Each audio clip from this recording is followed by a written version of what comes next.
ગુપ્ત રહસ્ય. હા, માતાજીના 9 દિવસમાં કંઈક એવું ગુપ્ત રહસ્ય છે જે બહુ ઓછા લોકોને ખબર છે.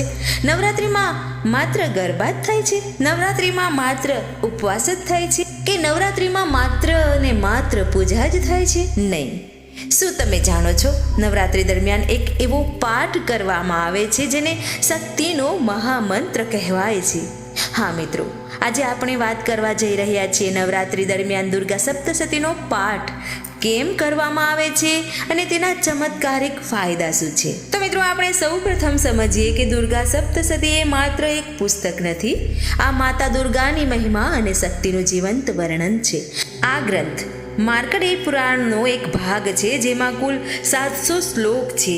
એટલે કે તેને એટલા માટે જ સપ્તશતી કહેવામાં આવે છે. આમાં માતા દુર્ગાએ મહિષાસુર, શુંભ નિશુંભ અને અનેક અસુરોનો સંહાર કર્યો તે વર્ણન છે. પણ અહીં એક વાત સમજવી જરૂરી છે કે આ અસુરો માત્ર બહારના જ હતા નહીં, આ આપણા અંદરના દોષોનું પ્રતીક છે. તો ચાલો હવે જાણીએ કે આ દુર્ગા સપ્તશતી નવરાત્રિમાં જ કેમ વાંચવામાં આવે છે. નવરાત્રિ એટલે શક્તિની ઉપાસનાનો સમય. આ 9 દિવસ માતાજીની શક્તિ પૃથ્વી પર વિશેષ રીતે કાર્ય કરે છે એવી માન્યતા છે. જ્યારે આખી સૃષ્ટિમાં શક્તિનો પ્રવાહ વધે છે ત્યારે દુર્ગા સપ્તશતીનો પાઠ એ શક્તિ સાથે જોડાવાનો સૌથી શક્તિશાળી માર્ગ છે. જે રીતે રેડિયો સાચી ફ્રીક્વન્સી પર હોય ને તો અવાજ સ્પષ્ટ સંભળાય છે, એમ નવરાત્રિમાં પણ મન એકાગ્ર હોય ને તો પાઠનો પ્રભાવ અનેક ગણો વધી જાય છે. પાઠ કરવાના આધ્યાત્મિક કારણો શું છે એ પણ જાણી લઈએ. તો અંદરની નકારાત્મકતા દૂર થાય છે. દરેક શ્લોક એક શક્તિ છે. જ્યારે આપણે ભાવથી વાંચીએ છીએ ને ત્યારે મનમાંથી ભય, તણાવ અને અશાંતિ ધીમે ધીમે ઓછી થવા લાગે છે. આત્મવિશ્વાસ વધે છે. માતા દુર્ગાની વિજયગાથા સાંભળવાથી આપણામાં હિંમત આવે છે. ઘરમાં સકારાત્મક ઉર્જા વધે છે. ઘરમાં પાઠ થતો હોય તો વાતાવરણ શાંત અને પવિત્ર બને છે. અડચણો દૂર થાય છે. ઘણા લોકોનો અનુભવ છે કે નિયમિત પાઠથી અટકેલા કામ પૂરા થાય છે. તો ચાલો હવે જાણીએ કે પાઠ કેવી રીતે કરવો. સવારમાં સ્નાન પછી શુદ્ધ સ્થાને બેસવું, દીવો પ્રગટાવવો, માતાજીની મૂર્તિ કે ચિત્ર આગળ બેસવું, શક્ય હોય તો સંકલ્પ લેવો કે એક અધ્યાય અથવા સંપૂર્ણ પાઠ તમારી શક્તિ મુજબ. જો સમય ન હોય તો યા દેવી સર્વભૂતેષુનો પાઠ પણ તમે કરી શકો છો. મહત્વપૂર્ણ છે કે ભાવ, માત્ર ઉચ્ચાર જ નહીં, ભાવથી ભરેલું અસર કરતું હોય છે. એટલા માટે જ તમે ભાવથી કાંઈ પણ કરો તે ભાવથી કરો. શું ધ્યાનમાં રાખવું પડશે? તો ધ્યાન કરતી વખતે ઉતાવળ ન કરવી. વચ્ચે વચ્ચે મોબાઈલ અથવા તો ઘરના કામમાં ધ્યાન ના જવું જોઈએ. મનની શંકા દૂર રાખવી. સ્વાર્થ માટે કાંઈ પણ ન કરવું. માતા પાસે વેપાર નહીં પણ સમર્પણ જોઈએ. સૌથી મોટો ફાયદો શું છે? તો દુર્ગા સપ્તશતીનો પાઠ તમને બહારની સમસ્યાથી પહેલાં અંદરથી મજબૂત બનાવે છે. અને જ્યારે મન મજબૂત હોય ને ત્યારે જીવનની લડાઈ સરળ લાગે છે. તો મિત્રો, ઘણા લોકોને આ પ્રશ્ન હોય છે કે દુર્ગા સપ્તશતી કેટલા દિવસમાં સાંભળવાનો હોય છે કે પૂર્ણ કરવાનો હોય છે.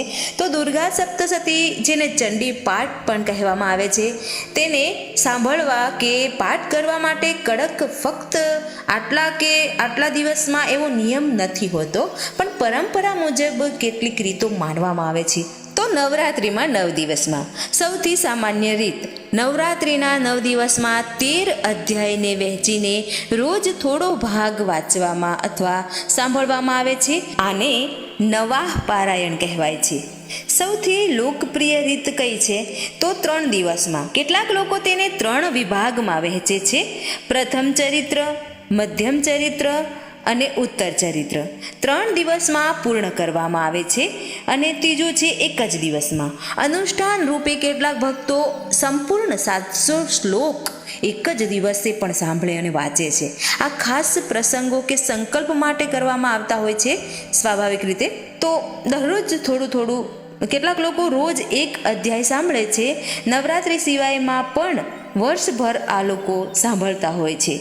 તો સાચો જવાબ છે કે જો તમે નવરાત્રિમાં કરો છો તો 9 દિવસમાં કરવું શ્રેષ્ઠ માનવામાં આવે છે. જો ખાસ સંકલ્પ હોય તો 1 દિવસમાં કે 3 દિવસમાં પણ કરી શકાય. નિયમ કરતાં ભાવ વધારે મહત્વનો હોય છે. આમ જુઓ તો માતા સમય નથી જોતા, મન જુએ છે. તો મિત્રો, દુર્ગા સપ્તશતી કેટલા દિવસમાં સાંભળવી જોઈએ? 1 દિવસે, 3 દિવસે કે આખી નવરાત્રિમાં? ઘણા લોકો આ પ્રશ્નનો જવાબ માંગતા હોય છે, તો સાચી માહિતી ખૂબ ઓછા લોકો સુધી પહોંચતી હોય છે. આજે આપણે ખૂબ જ સરળ ભાષામાં સમજી લીધું કે દુર્ગા સપ્તશતી કેટલા દિવસમાં સાંભળવી અથવા પાઠ કરવી જોઈએ. તો તમને જવાબ મળી ગયો હશે. નવરાત્રિ દરમિયાન 9 દિવસમાં પાઠ કરવો સૌથી શુભ માનવામાં આવે છે. તો મિત્રો, તમને ખૂબ જ આસાનીથી સમજાઈ ગયું હશે કે દુર્ગા સપ્તશતીમાં કુલ 13 અધ્યાય છે અને 700 શ્લોક છે.